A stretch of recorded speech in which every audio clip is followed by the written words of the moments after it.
so great, no, and blessed na mabigyan ng opportunity to share with you the word na kung saan kailangan natin, no, ng mga light youth, kailangan ng youth, no, this generation. Alam naman natin that during this pandemic, hindi natin alam kung kailan ba matatapos to. But today, no, I have a good news for you. Si Lord may good news sa'yo. Kung ikaw feeling mo na anxious ka, feeling mo na depress ka, today is the day of your breakthrough. Today is the day of your revival. Sabi po sa John chapter 14 verse 27, sabi po doon, I am leaving you with a gift of peace of mind and heart.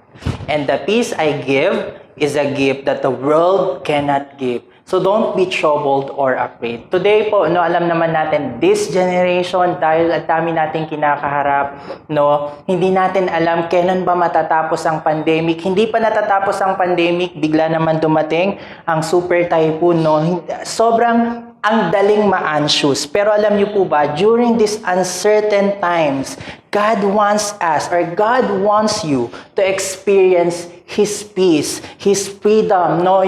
The freedom from anxiety, freedom from depression. Yes po. No, alam niyo po, kailangan importante, no, na natatouch ng church yung mga ganitong usapin.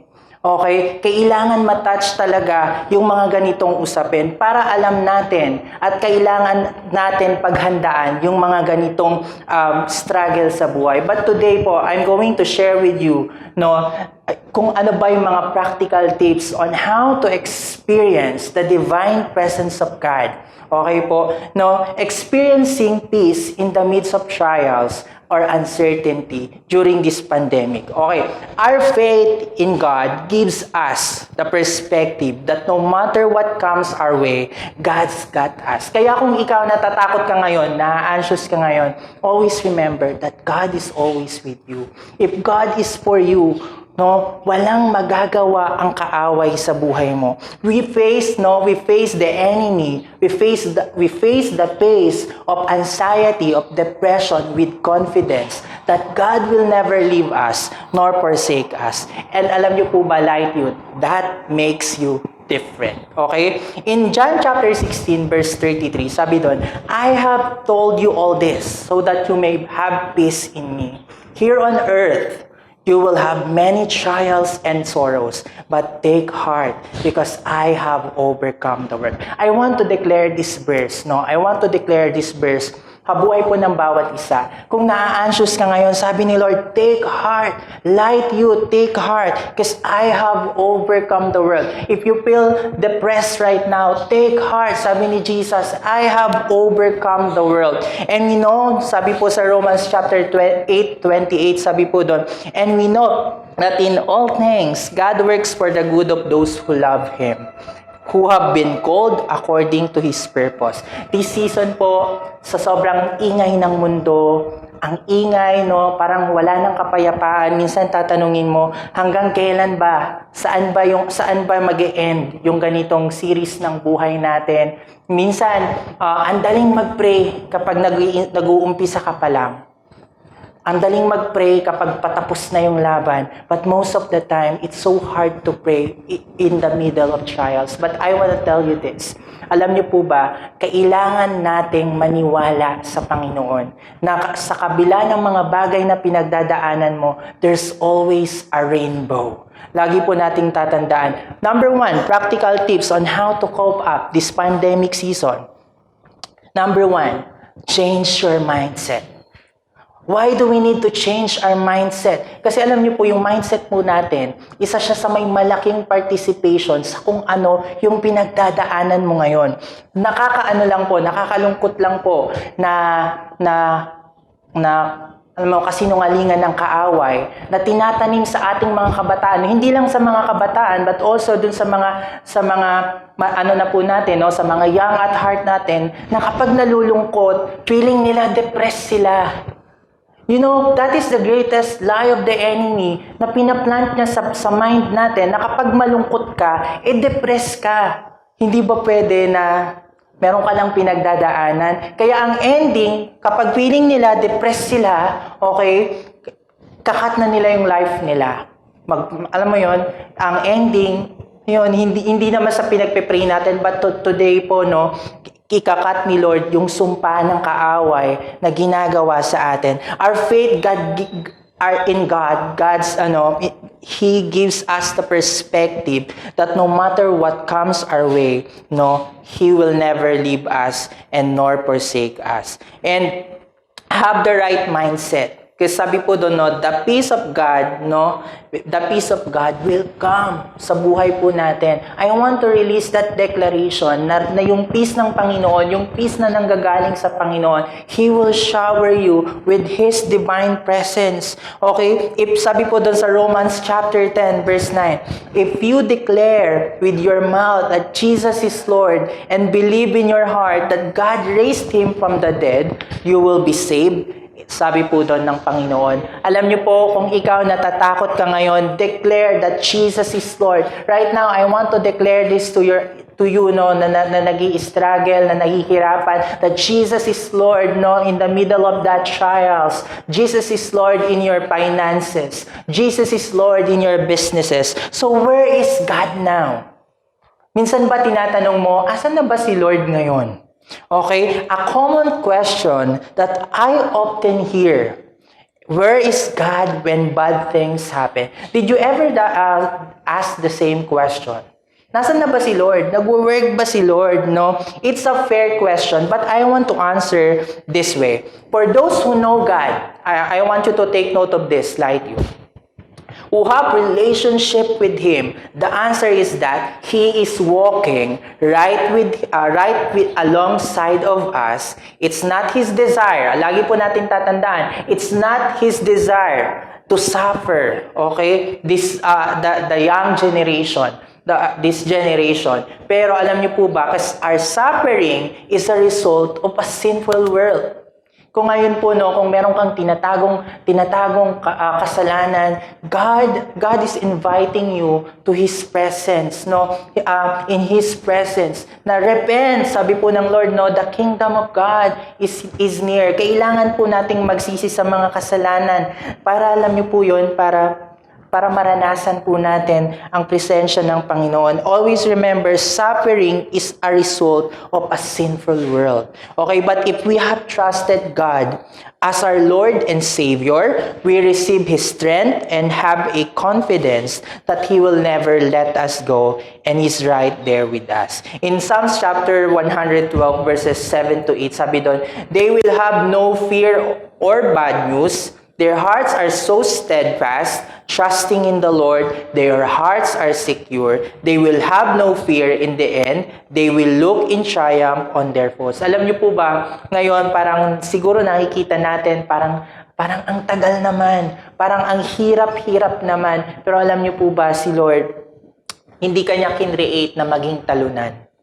Hindi Kanya kinreate na maging na ma-depress lang, na matalo lang ng kung ano yung pinagdadaanan mo ngayon. Pero alam niyo po ba, God designed each and every one of us, Light Youth, for the great triumph. And that great triumph, makikita po natin, sa presensya ng Panginoon.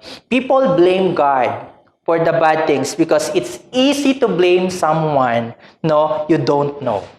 Tama po ba? It's so easy to blame someone who you don't know, and you do not have relationship with, If someone has refused a relationship with God over and over, what would they expect? His favor. Yet the truth is that you will receive His favor, when you turn to Him with all your heart. Pangalawa po na kailangan po nating tandaan, na paano maka-cope up, on how do we cope up during this pandemic is have the right relationship with God. Okay po? With God, when the person is actually a child of God, when the person belongs to God, He knows them and He hears their prayers. Kung feeling mo nag-iisa ka, kung feeling mo sa season na to, ang lungkot-lungkot mo, always remember that God hears you. That God is always with you. That God is always fighting for you. Huwag mong ilagay yung laban sa palad mo na dapat si Lord ang lumalaban para sa iyo. Bakit tayo natatalo sa laban? Bakit tayo nahihirapan sa laban? Kasi yung laban na dapat si Lord ang lumalaban, kinukuha natin. Always remember, Light Youth, limited tayo. But I want you to take note of this. Yung Lord na siniserve natin, He is limitless. No, walang imposible sa Kanya. I want to declare this word, no, that He is limitless. Feeling mo ang laki ng problema mo, always remember that our God is always bigger than your problems. That our God is always bigger than your weaknesses. That our God is bigger than every circumstances that you are facing right now. If you want to have peace, go to the presence of God. That is the best place. Okay, that is the best place na dapat nandun ka. Finding bright moments in times of this crisis, paano? Okay? That bright moment is in the presence of God. Practice gratitude. Okay? As often as you can.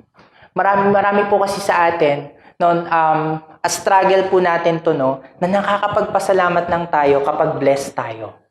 Tama po ba? Siguro naman nagsisi na tayo, no, sa mga ganong way ng buhay natin. Dapat nagpapasalamat ka rin kay Lord during this season. Why? Sobrang daming ipagpapasalamat kay Lord. Kasi nga, buhay ka pa, yung family mo, kasama mo, no, nagagawa mo at nakakain mo pa rin yung mga bagay na gusto mong kainin. Pero yun nga lang, limited yung kilos mo. Pero alam niyo po ba, when we practice gratitude as often as we can, no, makikita po natin, ang tindi pala ng ginagawa ng Lord sa buhay natin. When you make up your mind, Light Youth, to see the blessings in your life, no matter how small, something will shift in your thinking and emotions. Instead of giving room to negativity, your gratitude will begin to let the sunshine in. Bakit parang ang dilim-dilim ng buhay po natin? Bakit parang ang dilim-dilim ng ministry mo? Light of the world ka, pero ang dilim ng cell group mo. Always remember, if you practice gratitude, kahit feeling mo, yung cell ko ang tigas ng ulo, pasalamatan mo si Lord sa buhay ng dinidisciple mo. Tignan po natin, kailangan po nating simulan tignan kung paano tinitignan ng Diyos, ng Lord, yung dinidisciple mo. Yung tatay mo, na feeling mo wala ng pag-asa, tignan mo siya kung paano siya tinitignan ng Panginoon. Yung mama mo, feeling mo yung family mo, yung mama mo, wala ng pag-asang mawing. Tignan mo kung paano siya tinitignan ng Panginoon. Tignan mo kung paano siya tinitignan ng Lord. Yung pag-aaral mo, yung business mo, kung ano-ano pa, yung trabaho mo. Tignan mo kung paano siya tinitignan ng Panginoon. And alam nyo po, kapag na-realize po natin na ang laki pala ng ginagawa ng Lord sa buhay natin, kahit hindi natin napapansin, yun yung moment na kung saan nagsa-shine lahat. Lumiliwanag lahat. Hindi natin ma-experience, okay? Yung sunshine na nanggagaling sa presensya ng Panginoon kung hindi natin i-appreciate yung mga little things. Dapat hindi lang tayo nagpapasalamat kapag masaya ka. Dapat hindi ka lang nagpapasalamat kapag blessed ka. Dapat matuto rin tayong magpasalamat kapag may pinagdadaanan tayo. Alam nyo guys, it's a simple, it's a sign of humility na nagpapasalamat ka kapag may pinagdadaanan ka. Just for example, the life of Jabez. Diba? Alam naman natin si Jabez is a man of sorrow. Pinanganak siya, imagine mo, panganak ka ba naman ng, alam mo yun, isang pagkakamali na pinanganak ka sa mundong ito. Pero hindi siya nagstay. Hindi siya nagstay sa kung ano yung nangyayari sa buhay niya, sa current situation niya. And ito, I always remember this, Light Youth.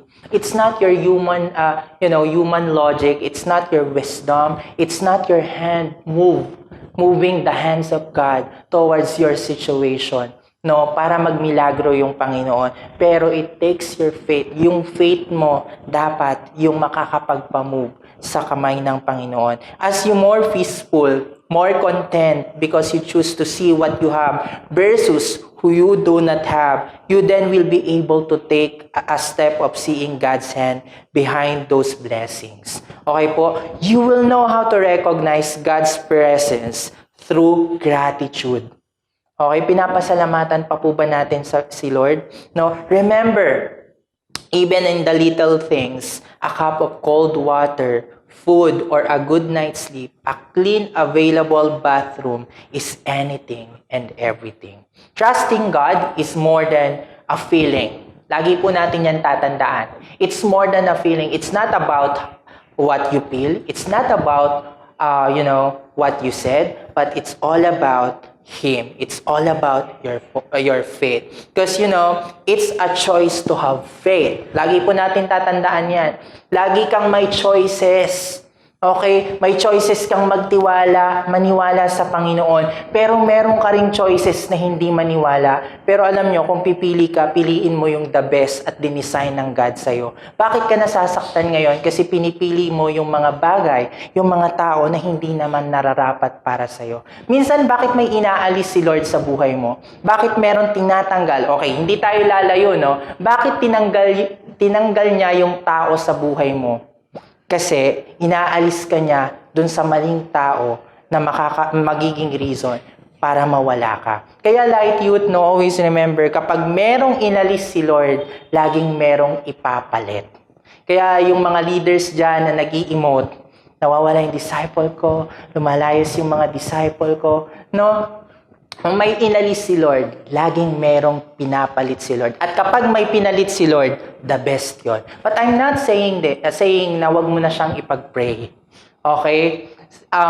Pero alam ko, lagi po nating tatandaan na kapag merong inalis si Lord sa buhay natin, lagi siyang merong ipapalit na the best. Okay po? No? Your feelings or circumstances matter and very much worth paying attention. Okay po ba? It's very worth paying attention. Okay? To God, of course. To your leaders, to your pastors. They're caring about you. Akala mo walang pumapansin sa'yo sa church. No, akala mo hindi mahalaga yung ginagawa mo. Hindi mo lang alam. They're caring about you. They're praying for you. Hindi mo alam kung paano ka iiyak ng cell leader mo. Hindi mo alam kung paano ka ilaban sa panalangin ng cell leader mo.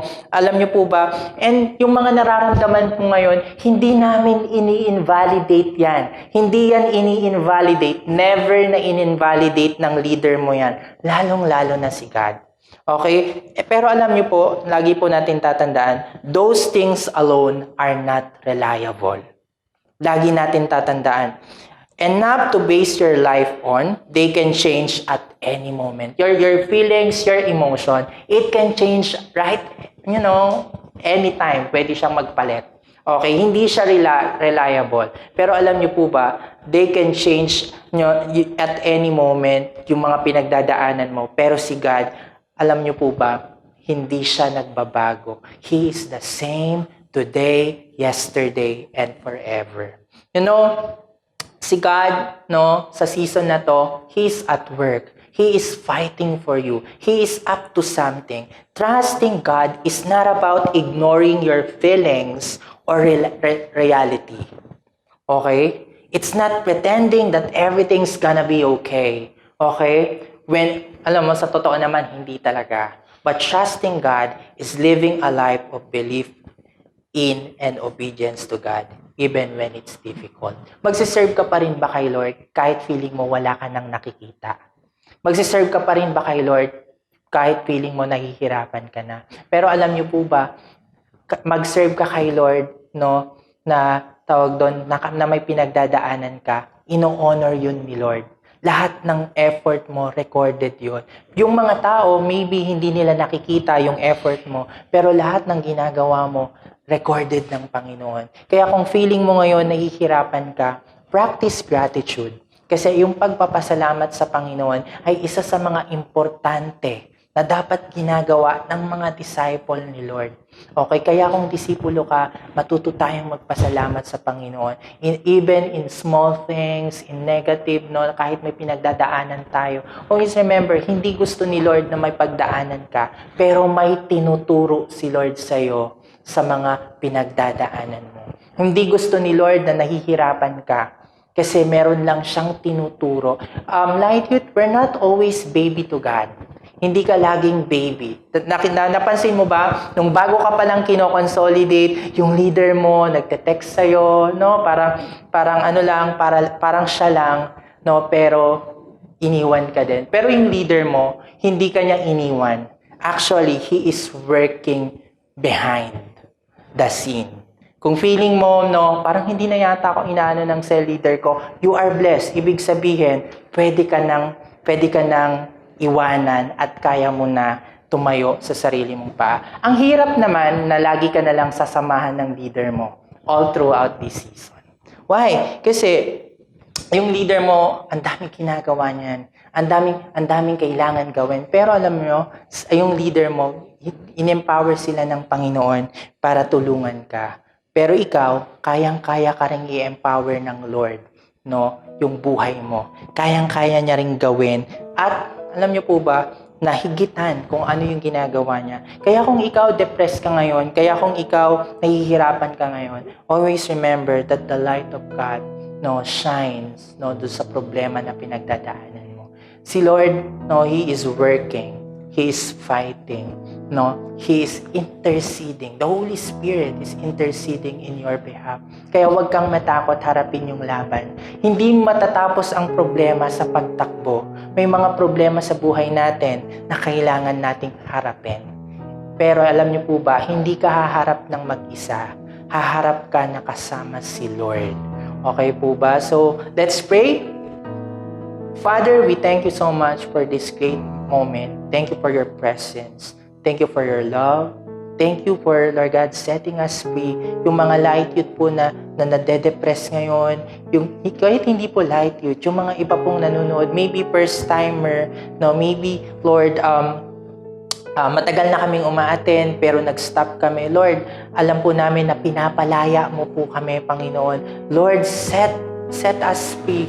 Lord God, sa yoke ng kaaway, sa bondage ng pornography, sa bondage ng depression, sa bondage ng anxiety, Lord God. Lord, break every chains right now. Yung mga chains, Lord God, na nakapulupot sa mind namin, nakapulupot sa heart namin, para hindi ka namin ma-experience. In the name of our Lord Jesus Christ, we break it right now in Jesus' name.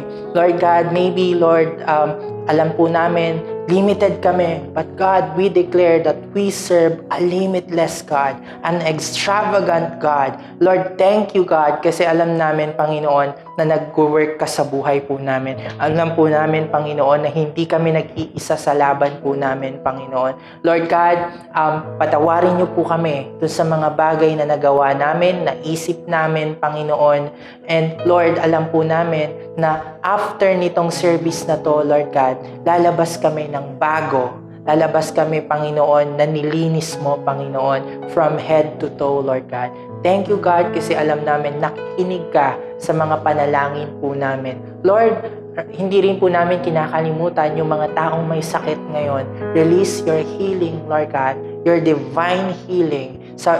Meron man po sa aming Lord God, sa family members po namin, Panginoon, na may sakit, Lord God. Lord, let your divine power, God, touch, Lord God, yung mga parte ng katawan po na may sakit, Panginoon. Lord, apply your blood.